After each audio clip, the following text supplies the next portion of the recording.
Frankfurt, 1519. 7 men in velvet robes are about to choose who rules half of Europe. On paper, it's a holy ritual, incense, Latin prayers, painted saints staring down from the ceiling. In reality, it's an auction. Each prince-elector has already had a quiet visit, a gift, a pension, a promise that his debts will simply disappear. The bidders are 2 kings, Francis I and Charles of Habsburg. But neither of them is the real closer.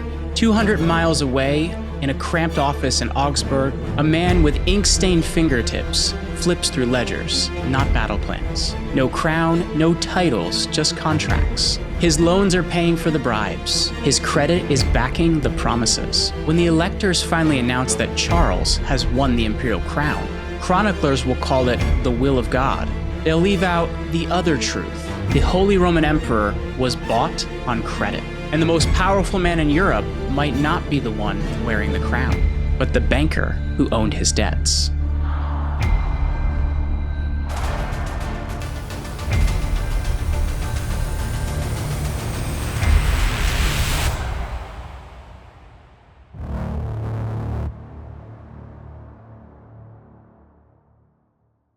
Welcome back to Hidden Forces in History. I'm your host, Jeremy Ryan Slate, CEO of Command Your Brand. We help our clients to appear on some of the biggest podcasts in the world. Check us out via the link in the description. And now, our story. 2 generations before Charles V, there is no empire in sight. There is only a workshop. Augsburg, late 1300s. Narrow streets, timbered houses leaning toward each other as if they are gossiping over the mud. Inside one of them, you hear it. The clack and thump of a loom. Hans Fugger wipes sweat from his brow. He's a weaver, one of many. Silk, wool, linen. He turns raw thread into cloth for wealthy clients who pay slowly, if at all. The world he lives in is rigid. Nobles rule, bishops bless, craftsmen serve. Wealth is land, and land belongs to people whose ancestors killed for it centuries ago. Hans has no land. What he has is nerve. He marries well, Margaret Gotterman, whose dowry buys him breathing room. He joins the Weavers Guild, then starts to stretch its rules. He doesn't just weave, he trades. When a fellow craftsman is short on cash for wool, Hans advances the money in exchange for later delivery. When a small noble needs ready money for a wedding, Hans provides it for a fee. It's still small scale, personal. But the mental shift is huge. Cloth is no longer just a product. It's collateral. By the time Hans dies in 1408, the Fugger name is attached not just to bolts of fabric, but also little IOUs around the city. His sons Andreas and Jakob I see the pattern. They stop thinking like craftsmen and start thinking like merchants. The next generation pushes outward. Trading posts appear in Nuremberg and then in Venice. The Fugger are no longer just making things, they are moving them.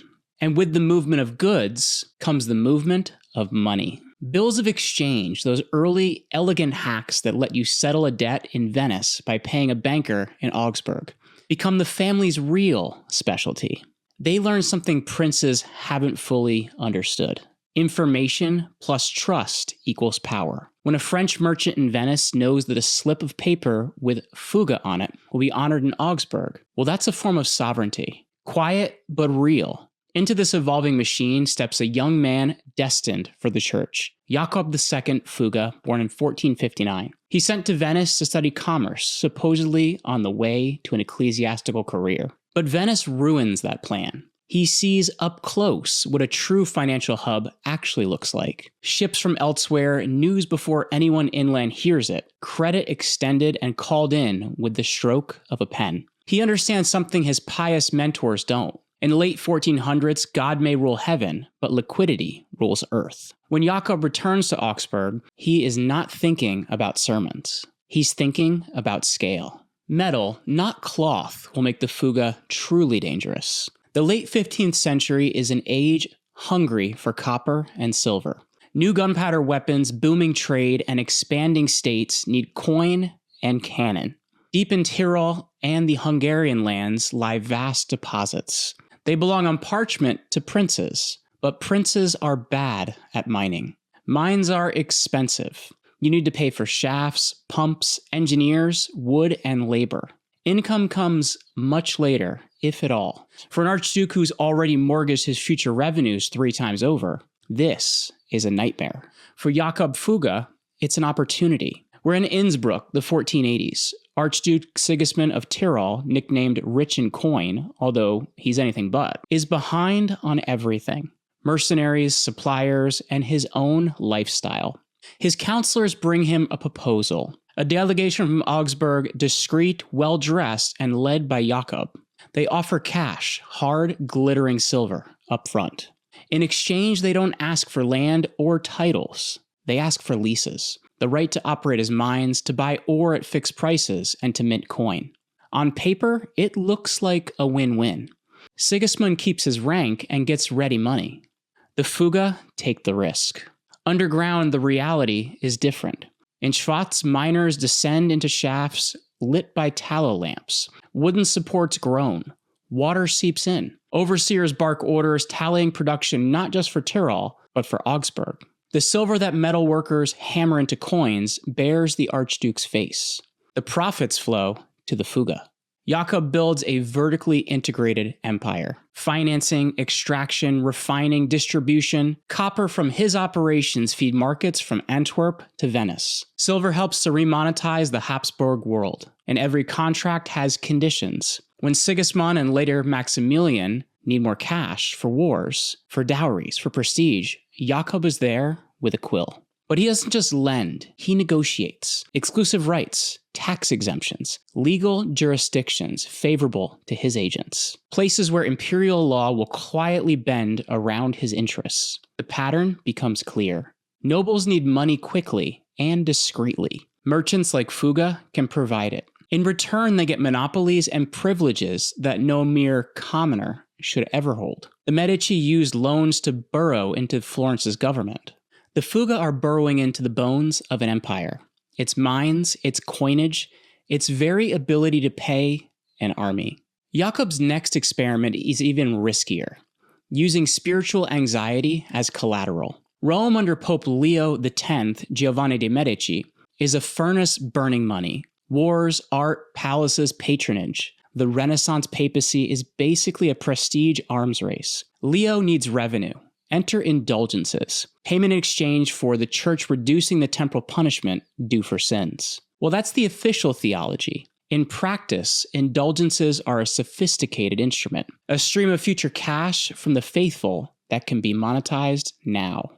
One ambitious young prince in Germany, Albert of Brandenburg, wants the archbishopric of Mainz, one of the most powerful ecclesiastical posts in the empire. Rome demands a massive fee. Albert doesn't have it.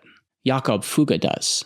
We can almost stage the scene. Augsburg, 1514. Albert's envoys unfold a letter with an ornate red seal. The message is blunt beneath the formalities. The archbishopric is available for a price. Jakob leans back, fingers steepled. An archbishop controls votes, tithes, influence over future cardinals. Financing isn't just a business move. It's a way into the nervous system of the church. The deal they craft is brutal in its logic. Fugger advances the money Albert needs to pay to Rome. In return, Albert is granted the right to conduct a major indulgence campaign in his territories. The proceeds of those indulgence sales, coins dropped in thousands of parish boxes by ordinary people terrified of purgatory, will be used to repay the Fugger loan with interest. A cut goes to Rome, a cut goes to Albert, and a cut goes to Jakob. On Sundays, preachers like Johann Tetzel thunder in village squares. As soon as the coin in the coffer rings, the soul from purgatory springs. Nobody in the crowd hears the unspoken second line, and the banker in Augsburg gets his interest. The hidden forces here are layered. Leo X needs cash to sustain the papal state and Medici grandeur. Albert needs cash to climb the ecclesiastical ladder. Fugger needs secure, long-term revenue streams to backstop his increasingly large loans to princes and emperors. Everyone at the top wins until someone calls the whole system what it actually is. In 1517, an Augustinian monk named Martin Luther publishes 95 theses against the sale of indulgences. He's attacking what he sees as theological abuse. Unintentionally, he's attacking a financial pipeline. Jakob watches as Luther's protest spreads. This isn't just a religious dispute, it's a strike at the business model linking Rome, German princes, and his own firm. Lesson learned. Buying offices and monetizing piety can work spectacularly well, right up until the public realizes what's been sold. So Jakob shifts his focus from church thrones to something bigger, the imperial throne itself. Emperor Maximilian I is dead. The Holy Roman Empire needs a new ruler. Officially, 7 prince-electors will choose the next emperor.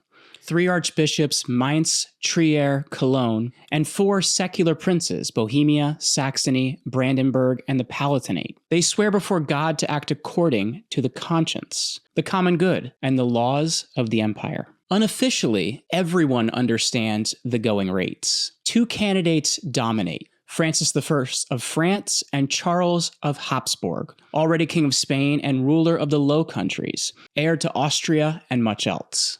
Francis has charm, military glory, and French money. Charles has vast territories, lineage, and Jakob Fugger. Jakob's position is clear. The Habsburgs are the biggest clients. Their mines and offices are entangled with his capital. A French emperor hostile to Habsburg interests is a threat to his carefully built web.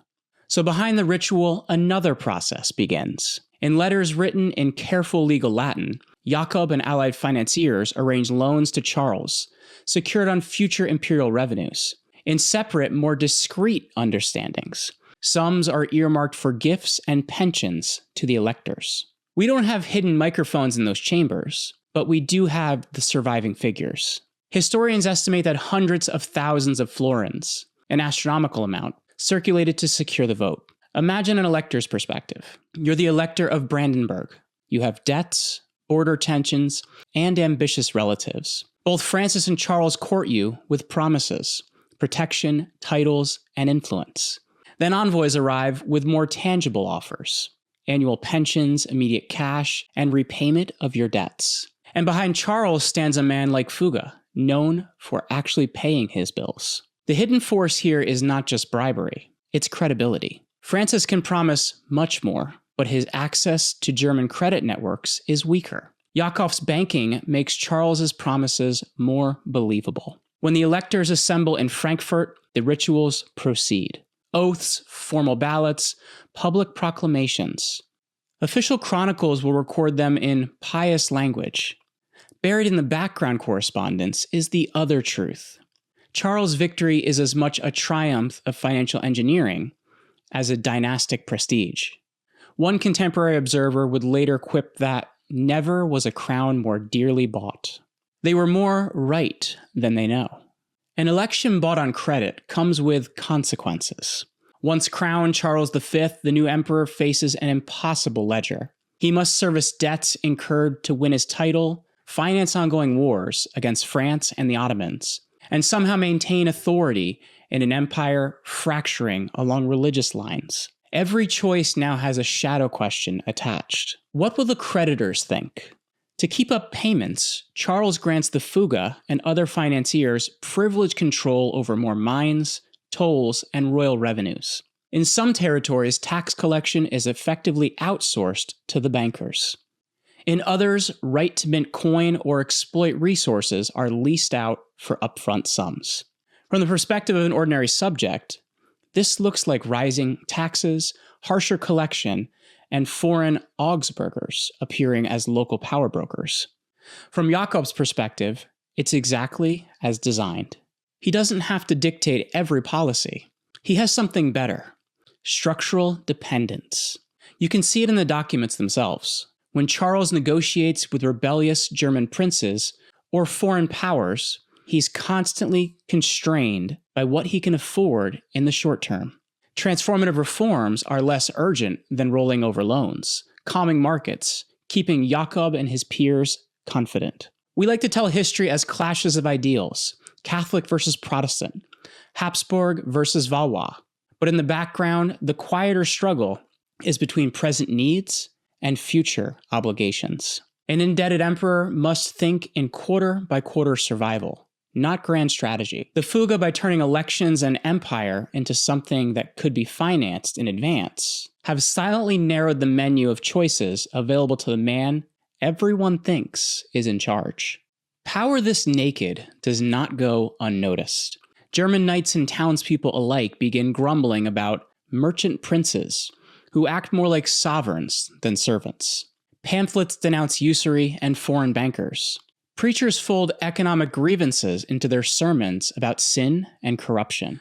Jakob Fugger, already aging, understands that dominance without legitimacy is a short-term game. So he buys legitimacy the same way he bought the mines and influence, with money. In Augsburg, he founds the Fuggerai, a social housing complex for poor citizens, with tiny houses and a chapel still existing today. Residents pay a token rate and say daily prayers for the Fugger family. Altarpieces and chapels bear his coat of arms alongside the saints. Donations to churches and monasteries are public and lavish. The message is clear. Yes, we are rich. Yes, we finance princes. But we are also pious, charitable pillars of the Christian community. It works, to a point. Jakob dies in 1525. The firm survives him, still wealthy, still influential. But the tide is turning. The Reformation continues to erode old structures. New centers of financial power emerge in Antwerp, and later, Amsterdam. Monarchs begin experimenting with different ways of raising money. Bonds, state banks, and taxing assemblies. No single family will again have quite the same combination of timing, leverage, and access that the Fugger had with Charles V. But the pattern they set does not disappear. Private finance deciding public power. Elections, wars, and policies structured around repayment schedules. Debts that outlive the people who signed them. Whether it's Dutch chartered companies, 18th century war loans, or modern sovereign bonds, the fundamental question remains. When the state borrows, who exactly is the state serving? Look again at the famous portraits of Charles V. He stands in armor, hand on sword, a globe, or a hound nearby. The symbolism screams warrior, ruler, chosen by God to guard Christendom. What you don't see in those paintings are the ledgers, the stacks of paper in Augsburg and elsewhere that recorded the loans which made his coronation possible. Jakob Fugger never wore a crown. He never stood on a battlefield shouting orders. But he did something just as consequential. He turned access to capital into a veto over history. The Medici showed that a banker could make a city dance. The Fugger showed that a banker could decide who wears an imperial crown. And the official story we inherited about destiny, lineage, God's will, carefully obscures the contract that sat underneath it all. If a throne can be bought, who really rules? The man with the crown or the man who holds the note? This has been Hidden Forces in History. I'm Jeremy Ryan Slate. If you want to see where this story of financial power really begins, how an earlier family of bankers turned a fragile republic into their private project, well, watch my deep dive on the Medici, because once you see how Florence was captured, you start to recognize the same fingerprints on an empire. Don't forget to like this video, leave us a comment, or smash that subscribe button if you want more Hidden Forces in History.